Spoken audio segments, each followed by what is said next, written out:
Hello student, मैं पंकज पंत स्वागत करता हूं आपके अपने YouTube channel accountancy vision classes, जो कि आपके लिए, आपकी हेल्प के लिए, आपकी सपोर्ट के लिए अकाउंट से रिगार्डिंग, बिजनेस स्टडीज़ से रिगार्डिंग, इकोनॉमिक्स से रिगार्डिंग 11th-12th लेवल पर बनाया गया है।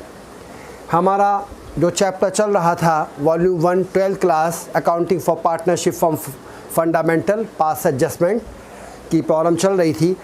और स्टूडेंट्स, कल की क्लास में जो हमारी पास एडजस्टमेंट से रिगार्डिंग थी उसमें थोड़ा सा एक करेक्शन करना है। जो क्वेश्चन नंबर 2 आपका था उसमें इंटरेस्ट और लोन जो पार्टनर ने फर्म को दिया था, जिस पर फर्म ने पार्टनर को इंटरेस्ट दिया था, वो इंटरेस्ट फर्म के ऊपर एक चार्ज है।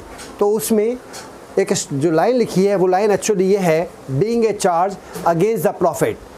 Being a charge against the profit, यानी interest on loan or any advance given by the partner to the firm is a charge against the profit. It should be transferred to profit and loss account and not to the debit of profit and loss appropriation account. ये थोड़ा सा correction था, तो इसको थोड़ा सा rectified कर लीजिएगा। एंड सॉरी फॉर इट कि वो थोड़ा स्टेटमेंट गलत हो गया था, उसको रेक्टिफाइड करना है आपको। यह आपका ही चैनल है, आपकी ही सपोर्ट के लिए है, और इसमें 3 सब्जेक्ट के रिगार्डिंग मैं आपको गाइडलाइंस दूंगा। Accountancy, business studies and economics 11th and 12th level पर। हमारा 11th क्लास का first chapter introduction to accounting complete हो गया है। 12th क्लास का फर्स्ट चैप्टर वॉल्यूम 1 का कंप्लीट होने जा रहा है। अब इसकी पास एडजस्टमेंट की नेक्स्ट न्यूमेरिकल प्रॉब्लम देखते हैं, जो कि बहुत इंपॉर्टेंट है। जस्ट सी स्टूडेंट्स, क्वेश्चन है students, interest on capital provided at higher rate. Interest on capital firm ने हायर रेट पर दे दिया। अल्टीमेटली इसका इम्पैक्ट क्या पड़ेगा? हायर रेट पर इंटरेस्ट ऑन कैपिटल देने का इम्पैक्ट ये पड़ेगा कि आपका जो प्रॉफिट है, फर्म का जो प्रॉफिट है, जो P&L appropriation account profit show करेगा, वो कम हो जाएगा। तो क्वेश्चन क्या है? Question is X, Y and Z are partners in a firm sharing profits and losses in the ratio of 5:3:2. Their fixed capital were rupees 3 lakh, 2 lakh and rupees 1 lakh respectively. For the year 2005, interest on capital was credited to them at the rate of 10% per annum instead of 8% per annum. Showing your working notes clearly, pass the necessary journal entry. यानी इनका XYZ का profit sharing ratio 5:3:2 है। Fix capital इनकी है X की 3 lakh, 2 lakh and 1 lakh respectively. For the year 2005, interest on capital was credited to them at the rate of 10% per annum instead of 8% per annum. यानी actual interest on capital students जो firm ने partner को देना था वो 8% देना था, जबकि 10% इन्होंने इंटरेस्ट ऑन कैपिटल दे दिया। वो कह रहा है showing your working clearly, pass the necessary journal entry. Interest on capital जो हमने 10% की रेट से दिया है वो अब इन पार्टनर से फर्म वापस लेगी। कैसे हम इसे कैलकुलेट करेंगे देखते हैं।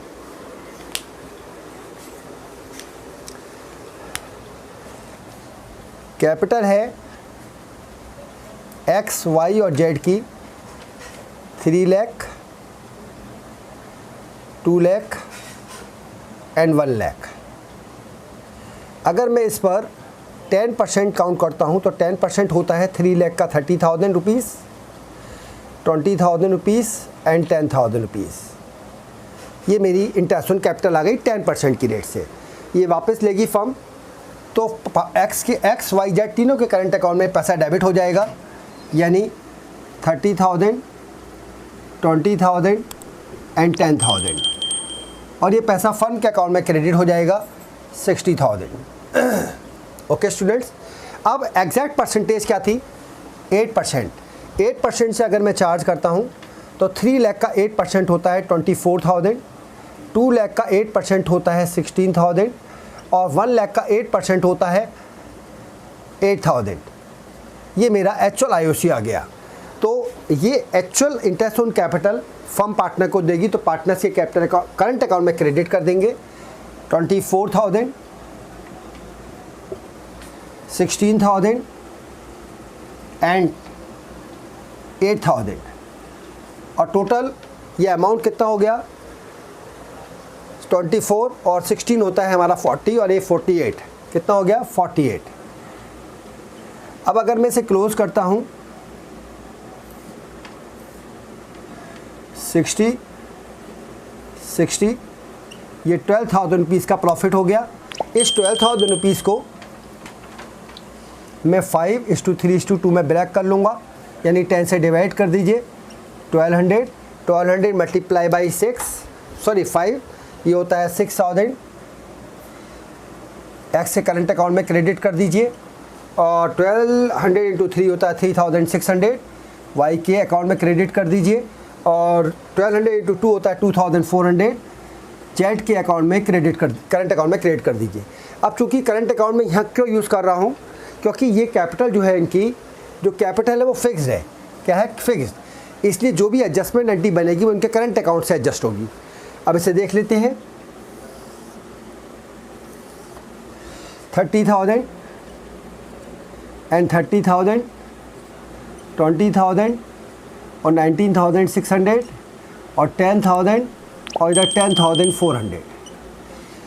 एक्स के करंट अकाउंट की बोथ साइड इक्वल है। वाई के करंट अकाउंट में 20,000 डेबिट है, जबकि 19,600 क्रेडिट करना था, तो 400 रुपीज़ का ये डेबिट हो जाएगा इसके अकाउंट में। यहाँ पर 10,000 जेड के करंट अकाउंट में डेबिट है और क्रेडिट है 10,400 इसके अकाउंट में क्रेडिट हो जाएगा। ओके स्टूडेंट्स, ये चैनल आपकी सपोर्ट के लिए है, आपका अपना चैनल है।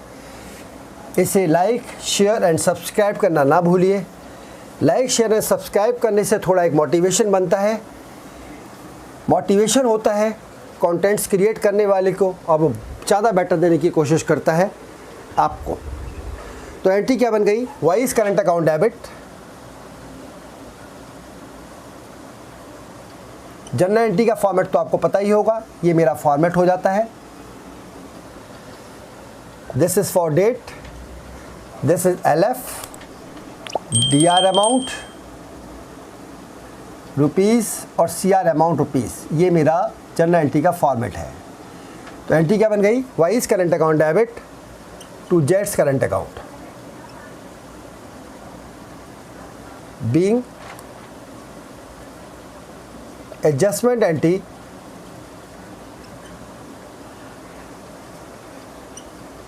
Past, amount 400 and 400। Question complete हो गया students.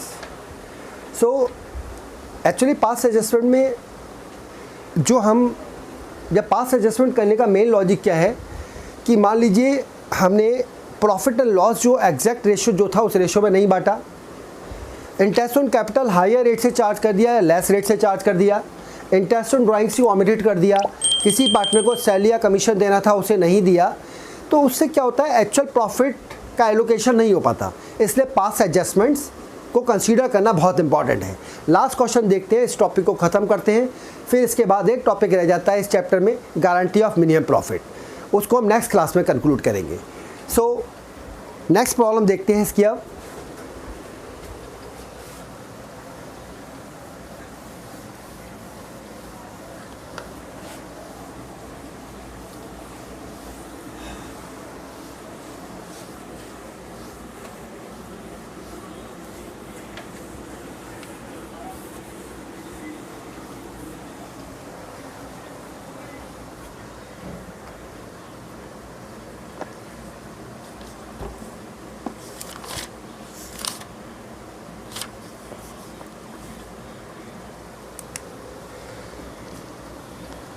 P, Q and R are partners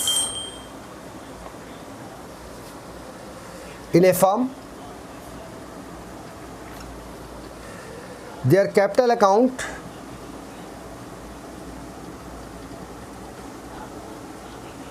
stood at rupees 30,000, rupees 15,000 and rupees 15,000 respectively on 1st January 2005. As per the provision of the deed,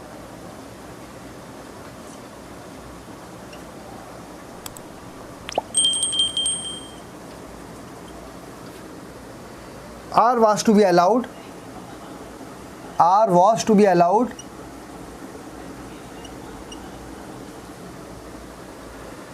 a remuneration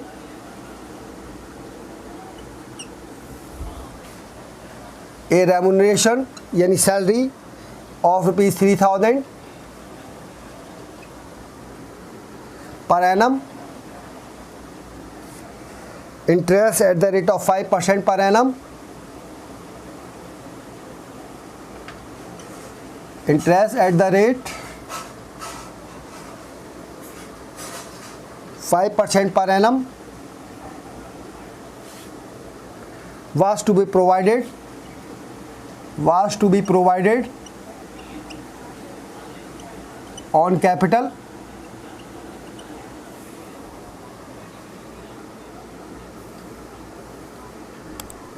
third point, profits were to be divided in the ratio of 2:1. Ignoring the above terms, net profit of rupees 18,000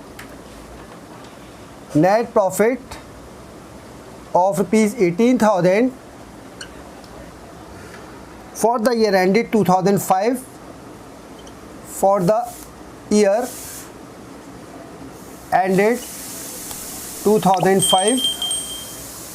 was divided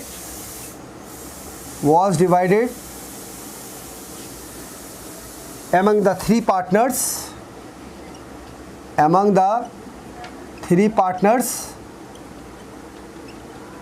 equally. Pass an adjustment entry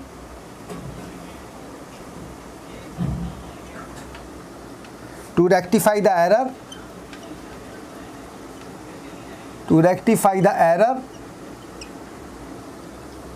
show the working clearly.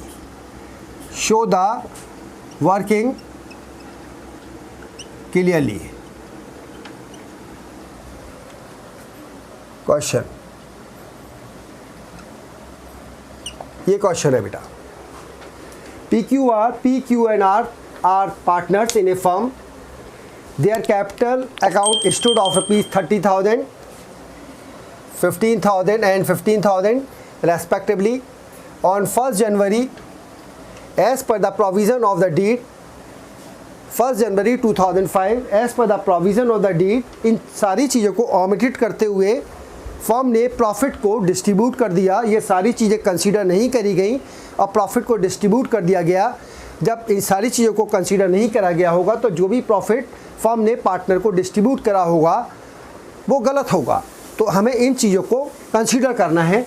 वो क्या था, are को salary देनी थी, remuneration देना था 3000 per annum का, interest दे रहा था 5% पर एनम का, और फिर profits were to be divided in the ratio of 2:1 में बांटना था। इन सब को इग्नोर करते हुए फर्म ने 18,000 रुपीज़ के प्रॉफिट को इक्वली डिस्ट्रीब्यूट कर दिया। अब इन चीज़ों को कंसीडर करते हुए आपको एक एडजस्टमेंट टेबल बनानी है, वर्किंग नोट बनाना है और उसके बाद एक एंट्री पास करनी है। तो एक टेबल बना लेते हैं, table showing adjustments to be made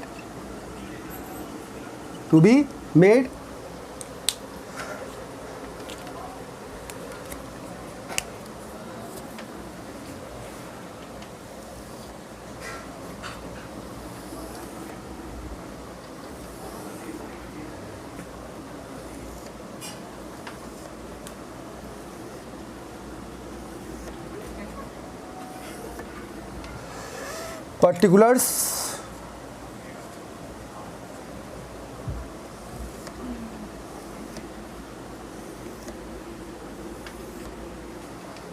firm debit credit, partners कौन कौन है इसमें, PQR कैपिटल फिक्स नहीं है तो पीस कैपिटल अकाउंट लिख दीजिए।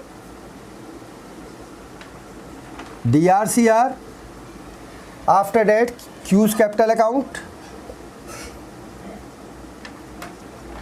DRCR फिर इसके बाद आर्स कैपिटल अकाउंट, DRCR। अब सबसे पहले जो प्रॉफिट इक्वली बांटा गया से पार्टनर से वापस ले लीजिए। Profits to be distributed equally without considering the following.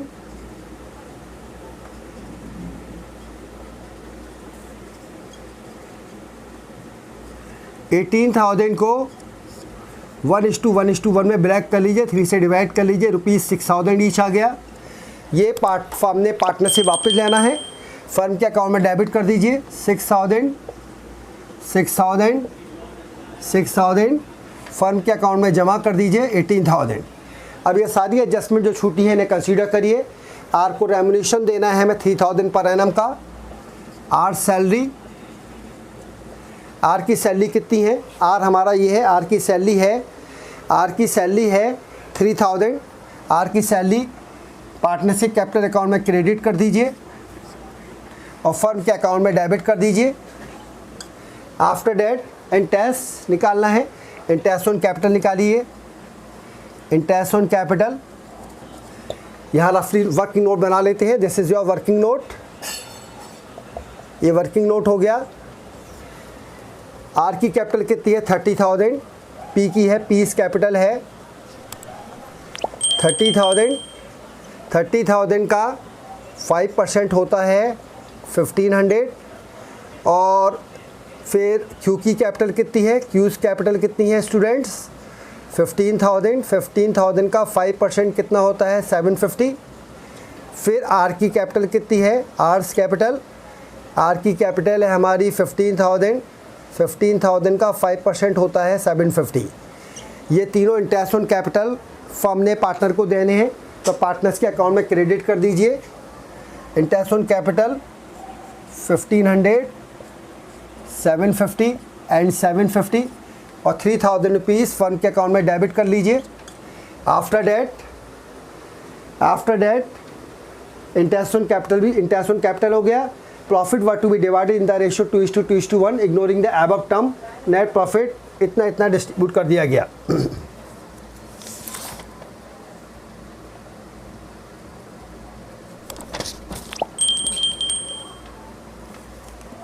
Okay students, बाकी तो इसमें कुछ है नहीं, ठीक है। अब इसको क्लोज कर लेते हैं। 18,000 फर्म के अकाउंट में क्रेडिट में है, 18,000 रुपीज़ से बैलेंस कर लिया तो ये आ गया 12,000। ये मेरा नेट प्रॉफिट हो गया। अब इस नेट प्रॉफिट को net profit to be distributed among partners in the ratio, क्या रेशियो गिवन है मुझे 2:2:1 का 2:2:1 गिवन है। ब्रैक कर लीजिए 12,000 2:2:1 का मतलब 5 से डिवाइड करिए इसे।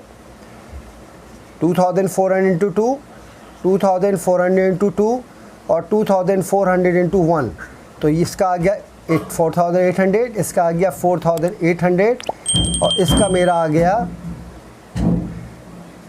गया 2,400।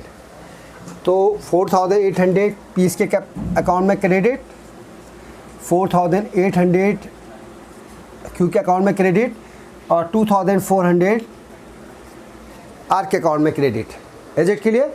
अब इसे क्लोज कर लीजिए। 6,000 एंड 4,800 और 1,500 हो गया मेरा 6,300। 6,000 ये हो गया 5,550। इधर 6,000 ये हो गया मेरा 6,150। Is it clear? सम कर लीजिए इसका। आप देखते हैं कि पी, क्यू और आर के कैपिटल अकाउंट में डेबिट और क्रेडिट क्या इम्पैक्ट देते हैं। डेबिट और क्रेडिट में डिफरेंस है 300 का, क्रेडिट साइड ज़्यादा है तो डिफरेंस को मैं क्रेडिट साइड में लिख दूंगा, credit. In that case debit side is higher than the credit side, क्योंकि कैपिटल अकाउंट में 450 से तो 450 इसके अकाउंट में डेबिट कर दीजिए। इन दैट केस 150 आर के कैपिटल अकाउंट में क्रेडिट साइड शो कर रही है 6150 और डेबिट 6150 क्रेडिट कर दीजिए, 150 क्रेडिट कर दिया। ये मेरी एडजस्टमेंट टेबल हो गई। अब उसके बाद स्टूडेंट्स क्वेश्चन तो आपने देख ही लिया होगा, इसको रब कर देते हैं।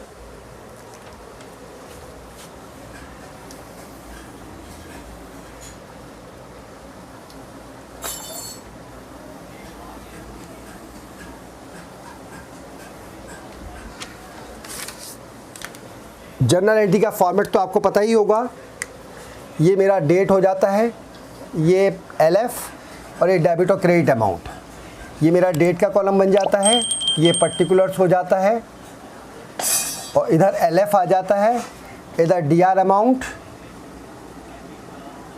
रुपीज़ और इधर CR amount rupees. Is it clear? अब एक एंट्री पास कर लेते हैं इसमें। Q's capital account debit to P's capital account और to R's capital account. Narration क्या लिखेंगे बच्चों? Being adjustment entry passed. Student writing का थोड़ा मेरा इशू है, थोड़ा राइटिंग से कंप्रोमाइज़ करिएगा प्लीज़। तो 450 मेरा डेबिट आ गया और 300 ये आ गया और 150 इधर आ गया। ये मेरा क्वेश्चन कंप्लीट हो गया। पास एडजस्टमेंट्स एग्जाम के पॉइंट ऑफ व्यू से बहुत इंपॉर्टेंट टॉपिक है और मोस्ट ऑफ द स्टूडेंट्स इसमें कंफ्यूज होते हैं क्योंकि एक टेक्निकल मैटर है और जबकि पास एडजस्टमेंट में कुछ नहीं है। अगर मान लीजिए मैंने कोई नेट प्रॉफिट, फर्म का नेट प्रॉफिट फर्म ने interest on capital, interest on drawing, salary, commission को कंसीडर करे बिना डिस्ट्रीब्यूट हो गया तो जाहिर सी बात है उसका करेक्शन तो मुझे करना ही पड़ेगा। या profit and loss sharing ratio कुछ और गिवन है, मैंने कुछ और रेशो में बांट दिया तो अभी एडजस्टमेंट करना ज़रूरी है। इसी को, इन सबको मर्ज करते हुए एक टॉपिक बनाया गया है आपके फर्स्ट चैप्टर में, पास एडजस्टमेंट। ये टॉपिक कंप्लीट हो गया। अगर इस टॉपिक में किसी भी क्वेश्चन से रिगार्डिंग कोई भी इशू, कोई भी प्रॉब्लम आपको आता है तो आप मुझे कमेंट करिए, मैं आपका जवाब इमीडिएटली दूंगा, आपके हर सॉल्यूशन को सॉल्व करने की कोशिश करूंगा। अब इस टॉपिक का नेक्स्ट क्वेश्चन है गारंटी ऑफ मिनिमम प्रॉफिट, वो स्टार्ट करते हैं।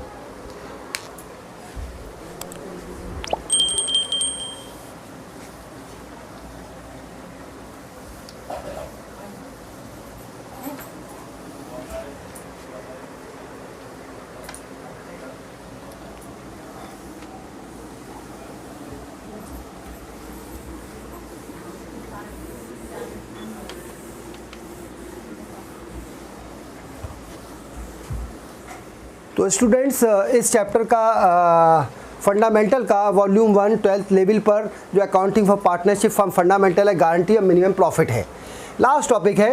तो इस टॉपिक को भी कंप्लीट करते हैं। अगर आज कंप्लीट नहीं हुआ तो कल तो डैम श्योर ये पूरा करा ही देंगे हम आपको, कोई इशू नहीं है। चैनल आपका है, आपकी सपोर्ट के लिए है, आपके सहयोग से ही चलेगा और आपके सहयोग के बिना तो कुछ पॉसिबल ही नहीं है।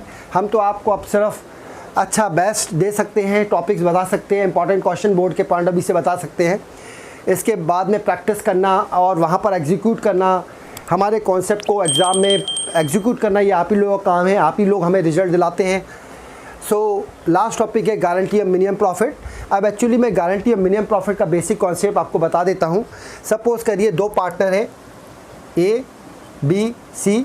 अगर एक पार्टनर D ज्वाइन करता है तो D जब ज्वाइन करता है तो उसे ABC मिलकर एक मिनिमम प्रॉफिट, एक मिनिमम सम के लिए गारंटी देते हैं कि अगर आपका फर्म को ज्वाइन करने के बाद आपका प्रॉफिट स्पेसिफाइड सम से कम होता है तो आपको उसकी रिकवरी या तो तीनों पार्टनर कलेक्टिवली देंगे करके, जो भी रेशियो स्पेसिफाइड हो, या इसमें से एक पार्टनर देगा, दो पार्टनर, ये depending on the condition which is given in the question, right. लेकिन एक चीज़ बहुत इंपॉर्टेंट है कि अगर क्वेश्चन में गारंटेड पार्टनर का अमाउंट,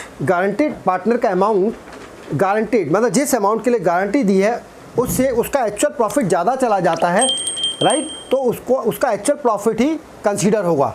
ये गारंटेड ऑफ मिनिमम प्रॉफिट का लॉजिक तब लगता है जब उसका एक्चुअल प्रॉफिट गारंटेड प्रॉफिट से कम होता है। अगर उसका actual profit guaranteed amount of profit से ज़्यादा चला जाता है तो उसको एक्चुअल प्रॉफिट ही फर्म पे करती है, राइट। तो इसमें गारंटी मिनिमम प्रॉफिट में सिर्फ यही लॉजिक है, ठीक है। ये थोड़ा सा इसका बेसिक था, राइट। अब इसकी जो प्रैक्टिकल प्रॉब्लम्स है, न्यूमेरिकल प्रॉब्लम्स है, नेक्स्ट वीडियो में हम कंप्लीट करेंगे और नेक्स्ट वीडियो में कंप्लीट करने के बाद ये चैप्टर आपका कंप्लीट हो जाएगा स्टूडेंट्स। Is it okay? बहुत इंपॉर्टेंट है बोर्ड के पॉइंट ऑफ व्यू से गारंटी मिनिमम प्रॉफिट का टॉपिक। तो ये थ्योरिकल पार्ट था, इसका प्रैक्टिकल पार्ट हम आपको कल की क्लास में एक्सप्लेन करेंगे। So thanks for watching. आपका अपना चैनल जो आपके लिए बनाया गया है अकाउंटेंसी विजन क्लासेस, इस चैनल को लाइक, शेयर एंड सब्सक्राइब करना ना भूलिएगा स्टूडेंट्स, क्योंकि स्पेशली आपके लिए बनाया गया है। बहुत मेहनत पड़ती है आपके लिए नए नए कंटेंट लाने के लिए, उस चीज़ को एक ईजीएस्ट वे में एक्सप्लेन करने के लिए।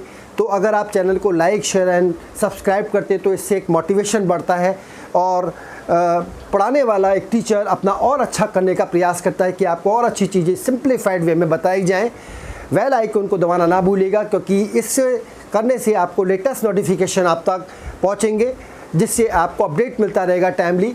सो आज की क्लास यहीं कंप्लीट करते हैं। Thank you for watching my channel, your channel sorry, accountancy vision classes. Thank you very much. Have a good day, all the best.